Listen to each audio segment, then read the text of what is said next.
तो बच्चों question number 17 आपके पास गिवन है। अगर आप उसमें ध्यान से पढ़ें तो सबसे पहले यहाँ पे लिखा है एक्स स्क्वायर का इंटीग्रल पार्ट और फिर लिखा है इंटीग्रल पार्ट ऑफ एक्स का स्क्वायर। तो बच्चों इन क्वेश्चंस को जब आप कंप्लीट पढ़ेंगे तो आपको ये समझ में आ रहा होगा कि क्वेश्चन एक तरह से डिसकंटिन्यूटी पे बेस्ड है और इसमें जो डाउटफुल पॉइंट है वो आपके 0 और 1 है। तो सबसे पहले हम बच्चों 1 पे चेक कर लेते हैं। तो बच्चों 1 पे हम इसको चेक करते हैं। तो 1 पे जब बच्चों हम चेक करेंगे तो सबसे पहले हमारे पास 1 माइनस और 1 प्लस की लिमिट लेनी पड़ेगी। तो बच्चों हम लोग कैसे लिखते हैं, हम लिखते हैं कि limit x tending towards 1 minus f x. ध्यान से देखिए, मैंने यहाँ लिखा हुआ है, आपको इंडिकेट भी किया है। लिखा है limit x tending towards 1 minus f x is equal to limit h tending to 0 f of 1 minus h. तो बच्चों जब हम एफ ऑफ 1 माइनस एच करेंगे तो इस फंक्शन में जहां जहां एक्स है उसको 1 माइनस एच से रिप्लेस कर देंगे। अब ये बताओ बच्चों कि 1 माइनस एच करेंगे तो 1 माइनस एच एक जो भी नंबर होगा वो 0 से 1 के बीच में लाई करेगा। अब 0 से 1 के बीच में एक फ्रैक्शनल नंबर होता है। लेट्स से वो फ्रैक्शनल नंबर 0.5 है और अगर हम 0.5 का स्क्वायर करेंगे तो वो 0.25 हो जाएगा। आप समझ रहे हैं हमारी बात? तो दैट मीन्स बच्चों ये क्या निकल के आ रहा है कि फ्रैक्शनल नंबर का स्क्वायर करने पे वो नंबर तो भी 0 से 1 के बीच में ही लाई करता है। तो इसका मतलब अगर हम 0 से 1 के बीच के नंबर का इंटीग्रल पार्ट लेंगे तो रिजल्ट तो यहाँ पे इसका 0 ही आएगा। अब बच्चों अगर हम दूसरा वाला देखें तो 1 माइनस एच है। तो 1 माइनस एच भी 0 से 1 के बीच में लाई करेगा। अगर हम उसका इंटीग्रल पार्ट लेंगे तो बच्चों तो वो भी 0 होगा। दैट मीन्स बच्चों 0 माइनस 0, तो ये रिजल्ट क्या आ जाएगा, ये रिजल्ट तो 0 आ जाएगा। उसके बाद बच्चों हम 1 प्लस पे चेक करते हैं।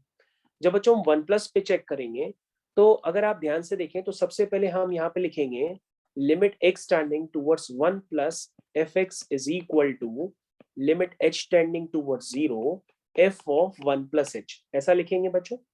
उसके बाद लिखने के बाद आप जहां जहां एक्स है उसको 1 प्लस एच से रिप्लेस कर दीजिए।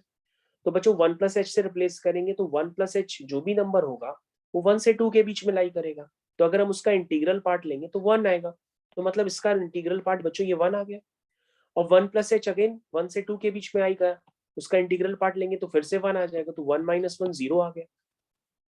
तो बच्चों ये कहने का मतलब ये है कि इसकी लिमिट तो एग्जिस्ट कर रही है क्योंकि 1 माइनस और 1 प्लस मतलब एलएचएल और आरएचएल तो एग्जिस्ट कर रही है।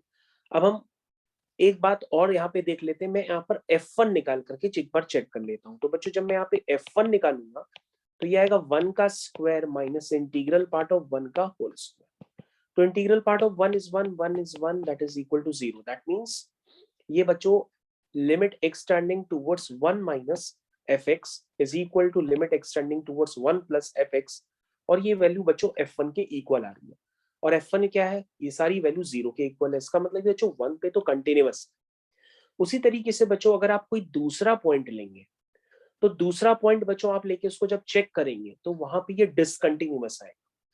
क्योंकि बच्चों ऐसा सिर्फ 1 के साथ ही हो रहा है क्योंकि 1 माइनस एच जो होता है वो जो नंबर आता है वो 0 से 1 के बीच का आता है। उसकी स्क्वायरिंग करते हैं तो भी वो 0 से 1 के बीच में आता है।